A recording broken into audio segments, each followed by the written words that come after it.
Deus falou vai acontecer.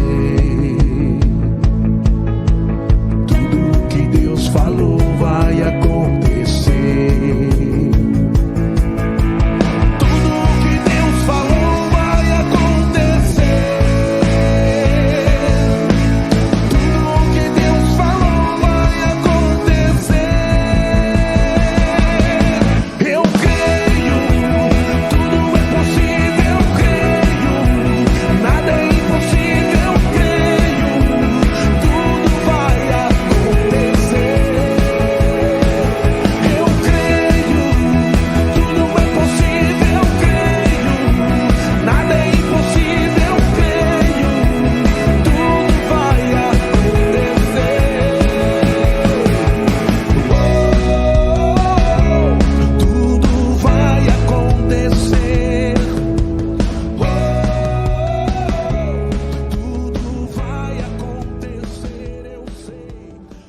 Paz, gente, tudo bem? Vou estar aqui com vocês novamente, trazer alguma palavra para edificar a nossa vida nesses tempos, né? E hoje mesmo eu estava pensando sobre esse vídeo a ser publicado no domingo, e no dia 31 tivemos a Reforma Protestante, né? Um assunto muito pertinente, que o Lutero falou, olha, o justo viverá pela fé, se referindo às coisas de justificação. Ele trouxe uma nova perspectiva, né, algo que a igreja já tinha, né? Mas, partindo dessa premissa, eu quero compartilhar com vocês algo nessa noite sobre fé. E tem um texto lá em Marcos, capítulo 9, apresenta para Jesus um homem possesso. Então esse homem chega para Jesus, as pessoas o trazem e não conseguem expulsar o demônio. E a partir do versículo 22, Jesus diz assim, olha, e muitas vezes eu tenho lançado no fogo e na água para o matar, mas se tu podes alguma coisa, tem compaixão de nós e nos ajuda. Ao que respondeu Jesus, se podes, tudo é possível ao que crê. Então olha que coisa interessante aqui, Jesus falando, olha, se podes, tudo é possível ao que crê. Eu quero trazer algumas definições aqui para a gente compartilhar um pouquinho ou desenvolver meu raciocínio. Quantas vezes você já ouviu falar, ou até mesmo você, né, tentou fazer algo e alguém falou para você, olha, não faça, é muito difícil, é impossível o que você quer. Quantas histórias você conhece de alguém que tentou fazer algo e muitas pessoas, aliás, não criticaram, falaram para ele, olha, você não vai conseguir fazer isso.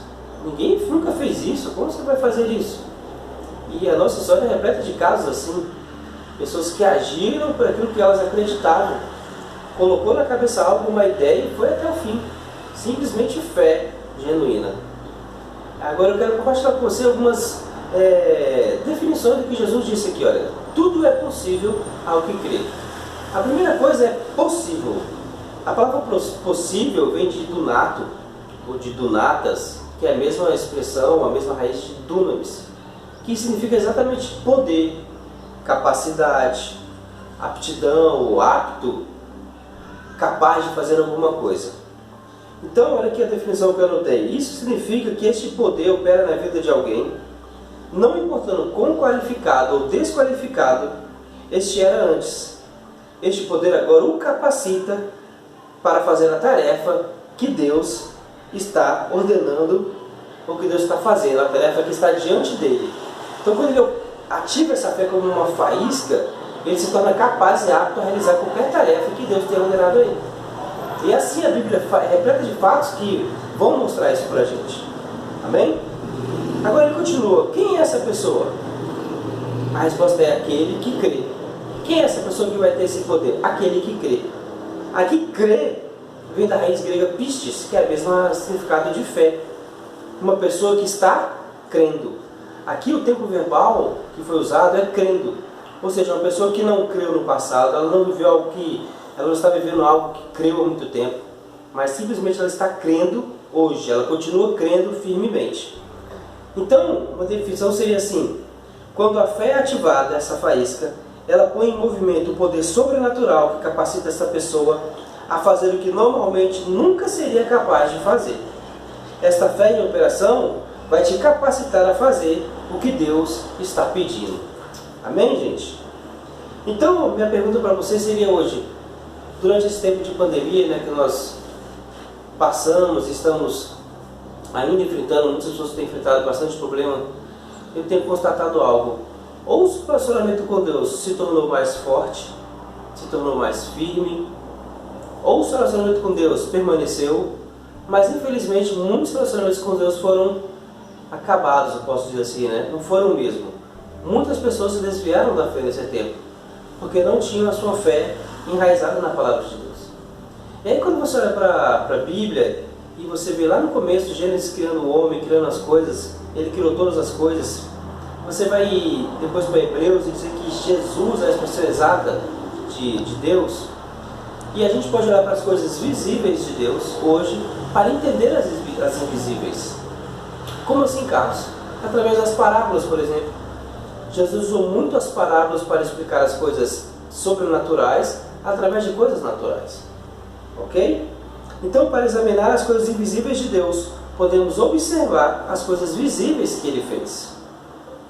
As parábolas revelam as coisas invisíveis de Deus, coisas naturais, para explicar as coisas espirituais. Por exemplo, Jesus falou muito sobre rebanho, sobre pastor, sobre plantio, sobre colheita, sobre servo e esses assuntos. Agora, lá em Marcos capítulo 4, na parábola do semeador, você vai ver Jesus fazendo o seguinte. Ele começa a explicar a parábola do semeador e ele faz uma pergunta: olha, se vocês não entenderem essa parábola, como vocês vão entender as demais? Eu não sei se você já reparou, mas ele só faz essa pergunta nesse evangelho de Marcos. E durante muito tempo eu fiquei pensando por que Jesus fez essa pergunta.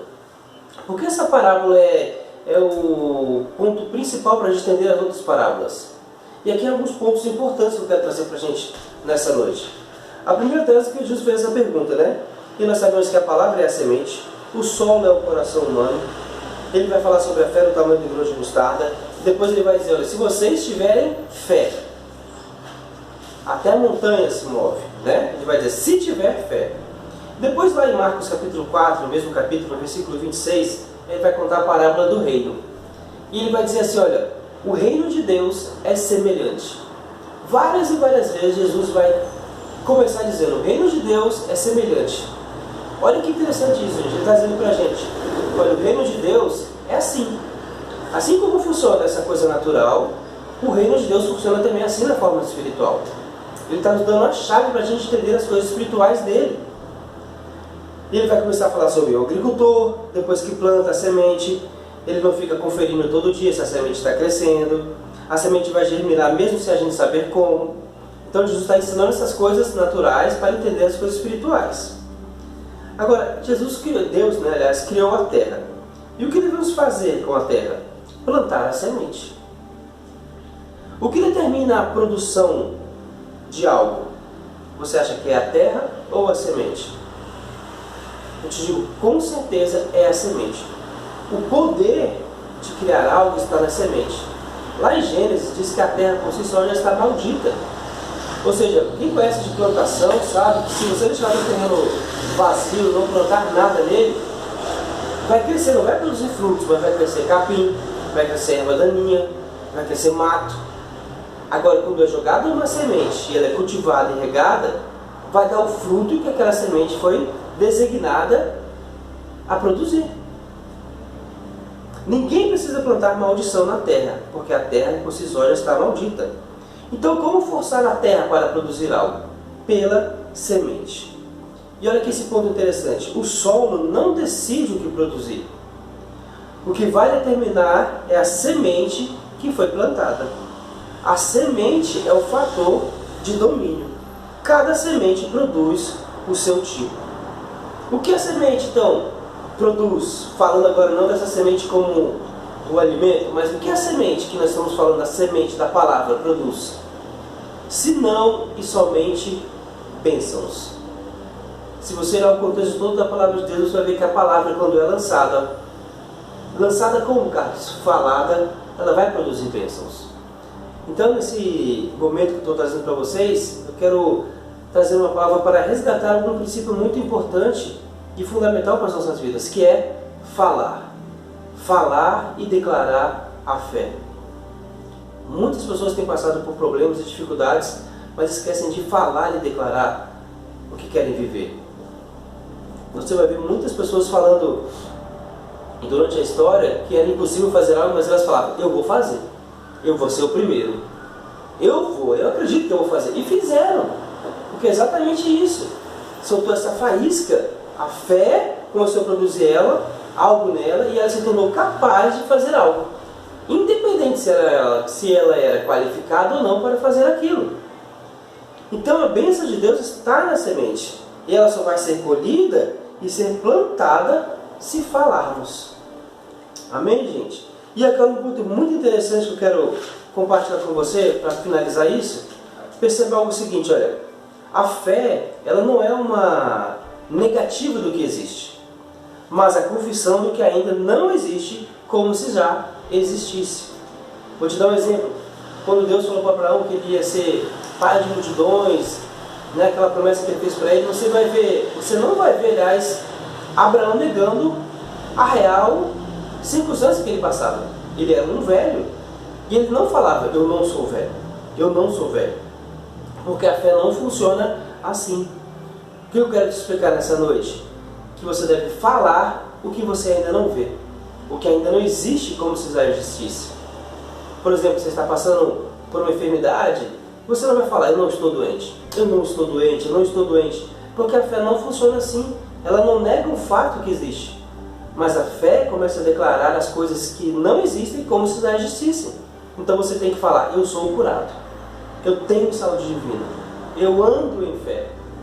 Então a fé, queridos, é essa força que foi colocada dentro de nós por Deus, para a gente andar por ela.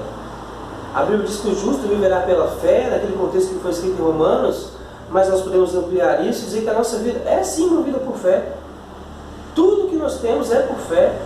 O que quer que façamos, o que quer que vivamos é por fé. Então eu quero que nessa noite você permaneça firme. Eu tenho ouvido muitas histórias, muitas pessoas comentam comigo e eu simplesmente digo para elas, olha, não importa o que aconteça, não perca a sua fé. Jamais perca a sua fé. Porque a fé é que te vai colocar no caminho e não vai deixar você se desviar do foco.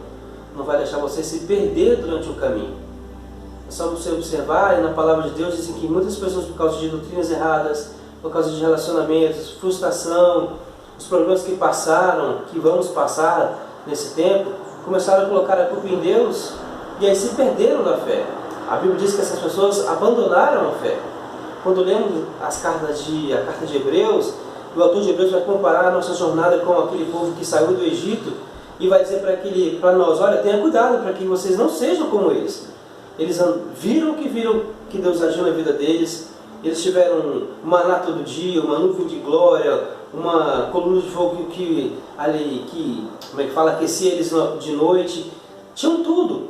E depois de muito tempo, eles se perderam na fé. E o autor vai colocar algumas palavras: rebelião, um coração perverso, incredulidade, desobediência. Essas coisas vêm com o intuito de minar a nossa fé, e se nós não tentarmos atenção, não prestarmos atenção, vão roubar a nossa fé. Isso o autor de Hebreus fala para a gente, tenha cuidado com isso. E quando eu lembro das palavras de Jesus em João 16:33, ele diz, olha, no mundo tereis aflições, mas tem bom ânimo, pois eu venci o mundo. Se você for observar o que Jesus está dizendo, as palavras gregas que ele usou, ele está simplesmente dizendo assim, olha, vocês terão problemas, mas fiquem firmes, tenham coragem. Uma versão diz assim, ele diz, olha, eu venci o mundo, eu continuo vencendo o mundo, e eu jamais vou sair dessa posição de vencedor do mundo. Aleluia por isso. Então a nossa vida é movida por fé. E a minha mensagem para você nessa noite é, permaneça firme. Não permita que nada que venha de forma externa venha roubar a sua fé. Quando vemos a parábola do semeador, você vai ler depois, ver lá em Marcos capítulo 4, que existem várias coisas que vêm com o intuito de sufocar a palavra e tentar até matar a semente. Porque a semente foi lançada, mas compete a mim e a você guardar a semente, colocar ela no solo, no coração, para que ela produza bons frutos. Amém, gente? Então essa mensagem espero que edifique a sua vida, que você permaneça firme. Glória a Deus por vocês, amo vocês, fiquem na paz.